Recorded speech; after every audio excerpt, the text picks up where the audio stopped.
Welcome to our channel. Today we how to subscribe with Deel for international contract. To get started with Deel for international contractor insurance setup, first, visit the Deel website. Create an account by clicking on the sign up button on the homepage. Fill in your details, including your name, email address, and password. Once you've completed the registration form, check your email for a verification link. Click the link to verify your email address and activate your account. Log in to your new Deel account using your credentials. Navigate to the dashboard where you'll find various options for setting up your contractors.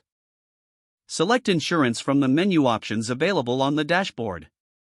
Choose the type of insurance you need for your contractors from the provided list. Review the coverage details for each insurance option to ensure it meets your needs.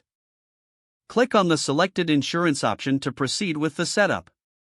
You may need to fill out additional information regarding your contractor's details. Enter the necessary information about each contractor, such as their location and role. Once all information is entered, review the details for accuracy. You will be prompted to agree to the terms and conditions before proceeding. After agreeing, click on the Submit button to finalize the insurance setup. You will receive a confirmation email once the insurance is successfully set up. Log back into your Deel account to manage or review your contractor insurance at any time. If the page does not load, refresh the browser or try again in a private or incognito window. Make sure you are using the correct email address, then retype it carefully to avoid small typos. If your password is not accepted, use the reset option and create a new strong password you can remember.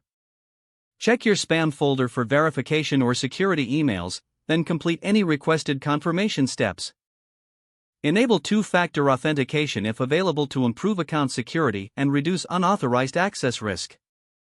After signing in, review your profile details so your contact information and settings are accurate and current. If you see an error message, note it down and try again after restarting your device and internet connection. Log out when you finish, especially on shared devices, to keep your account and payment information secure. If the page does not load, refresh the browser or try again in a private or incognito window. Make sure you are using the correct email address, then retype it carefully to avoid small typos. Don't forget to like this video and subscribe to our channel for more step-by-step tech guides.